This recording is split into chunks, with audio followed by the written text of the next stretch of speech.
beautiful people. I'm going to be reading Pride and Prejudice, Volume 2, Chapter 8. Let's start now. Colonel Fitzwilliam's manners were very much admired at the passage, and the ladies all felt that he must add considerably to the pleasure of their engagement at Rosings.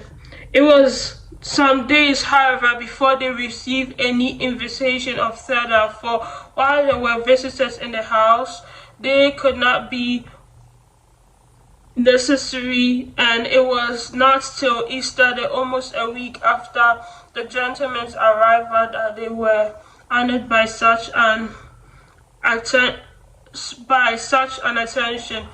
and then they were merely asked on leaving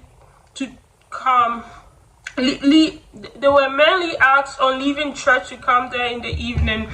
For the last week, they have seen very little of either Lady Catherine or her daughter. Colonel Fitzwilliam had called at the passage more than once during the time that Mr. Darcy had only seen at church. The invitation was accepted, of course, and at a proper hour they joined the party in Lady Catherine's drawing room. Her ladyship received them civilly, and it was plain that their company was by no means so accepted as when they could get nobody else, and she was in fact almost engrossed by her nephew, speaking to them, especially to Darcy, much more than to any other person in the room. Colonel Fitzwilliam seems really glad to see him. Anything was a welcome relief to him at Rosings, and Mrs. Collins's pretty friends had moreover caught his fancy very much. He now seated himself by her and talked so agreeable of Kent and Hertfordshire, of travelling and staying at home, of new books and music, and Elizabeth had never been half so well entertained in that room before, and they conversed with so much spirit and flow as to draw the attention of Lady Catherine herself, and as well as Mr. Darcy. His eyes has been soon and repeatedly turned towards them with a look of curiosity, and that her leadership after a while shared the feeling she was more openly acknowledged, for she did not scruple to call out, "What is it that you're saying, Fitzwilliam? What is it that you are talking of? What are you telling Miss Bennet? Let me hear what it is." "We are speaking of music, madame," said he, when no longer able to avoid a reply. "Of course, of music. Then speak aloud. It is of all subjects my delight. I must have my share in the conversation. If you're speaking of music, there are few people in London, I suppose, who have more true enjoyment of music than myself, a better natural taste. If I had ever learned, I should have been a great proficient, and so would Anne, if her health had allowed her to apply. I am confident that she would have performed delightfully. How does Georgina get on, Darcy?" Mr. Darcy spoke with affectionate praise to her sister's proficiency. "I'm very glad to hear such a good amount of her," said Miss Lady Catherine, "and pray tell her that for me that she cannot expect to excel if she does not practice a great deal." "I assure you, madam," he replied, that she does not need such advice. She practices very consistently. So much the better. It cannot be done too much, and when I next write to her, I shall charge her not to neglect it on any account. I often tell young ladies that no excellence in music is to be acquired without constant practice. I have told Miss Bennet several times that she will never play really well unless she practices more. And though Mrs. Collins has no instrument, she is very welcome, as I've often told her to come to Rosings every day and play on the pianoforte in Mrs. Jenkins' room. She will be in nobody's way, in that part of the house.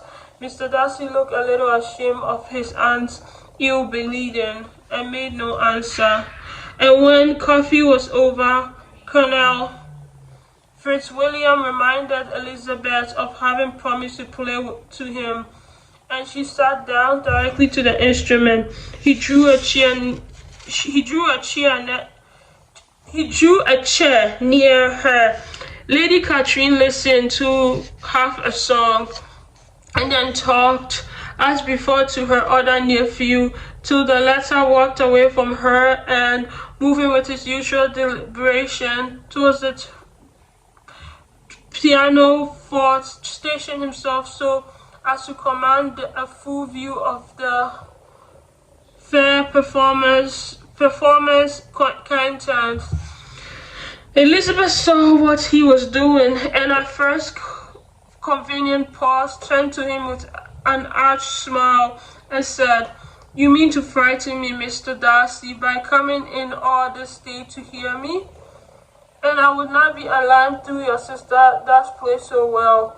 There is a stubbornness about me that never can bear to be frightened at the will of others. My courage always arises with every attempt to intimidate me."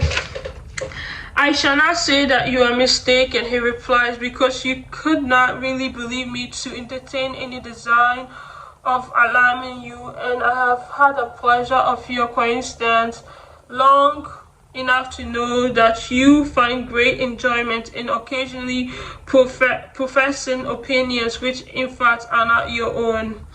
Elizabeth laughed heartily at this picture of herself, and said to Colonel Fitzwilliam, "Your cousin will give you a very pretty notion of me, and teach you not to believe a word I say. I'm particularly unlucky in meeting with a person so well able to expose my real character. In a part of the world where I had hoped to pass myself with some degree of credit. Indeed, Mr. Darcy, it is very ungracious in you to mention all that you knew to my disadvantage in Herefordshire, and give me leave to say a very impolitic too, for it is provoking me to retaliate, and such things may come out as will shock your relation to hear." "I am not afraid of you," said he smilingly. "Pray let me hear what you have to accuse him of," cried Colonel Fitzwilliam. "I should like to know how he behaved among strangers." "You shall hear then, but prepare yourself for something very dreadful. The first time of my ever seeing him in Herefordshire, you must know, was at a ball, and at this ball, what do you think he did? He danced only 4 dances. I'm sorry to pain you, and so it was. He danced only 4 dances, though gentlemen were scarce, and to my certain knowledge, more than one young lady was sitting down in want of a partner. Mr. Darcy, you cannot deny the fact.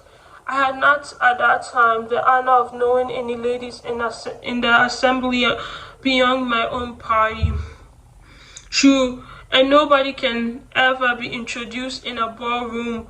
Well, Colonel Fitzgerald, what do I play next? My fingers wait your orders." "Perhaps," said Darcy, "I should have judged better had I sought an introduction, but I am ill qualified to recommend myself to strangers. Shall we ask your cousin the reason of this?" said Elizabeth, still addressing Colonel Fitzwilliam. Shall we ask him why a man of sense and education and who has lived in the world is ill qualified to recommend himself to strangers? I can answer your question, said Fitzwilliam. Without applying to him, it is because he would not give himself the trouble. I certainly have not the talent which some people possess, said Darcy, of conversing easily with those I have never seen before. I cannot catch their tone of conversation or appear interested in their concern, as I often see done. My fingers, said Elizabeth, do not move over this instrument in the mastery manner which I see so many women do. They have not the same force or rapidity and do not produce the same expression. But then I have always supposed it to be my own fault because I will not take the trouble of practicing. It is not that I do not believe my fingers are capable. I do not believe my fingers as capable as any other women's of superior execution.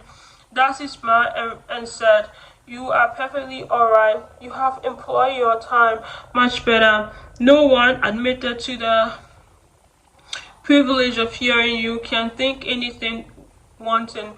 We neither of us perform to strangers." Here they were interrupted by Lady Catherine, who called out to know what they were talking of. Elizabeth immediately began playing again. Lady Catherine approached and, after listening for a few minutes, said to Darcy, "Miss Bennet would not play at all amiss if she practiced more and could have the advantage of a London master.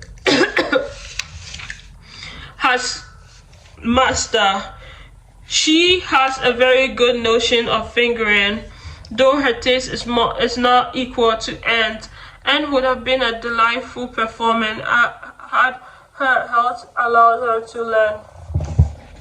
Elizabeth looked at Darcy to see how cordially he assented to his cousin's praise, and neither at that moment nor at any other could she discern any symptom of love, and from the whole of his behavior to Miss de Bourgh she derived discomfort for Miss Bentley, and that he might have been just as likely to marry her had she been his relation. Lady Catherine continued her remarks on Elizabeth's performance, mixing with them many instructions on execution and taste. Elizabeth received them with all the forbearance of civility, and at the request of the gentleman remained at the instrument till her ladyship's carriage was ready to take them all home. Yeah, I'm done. I'm so proud of myself for reading this, and yeah, I'm gonna read the next chapter tomorrow. And thank you so much, and have a nice day. Bye bye.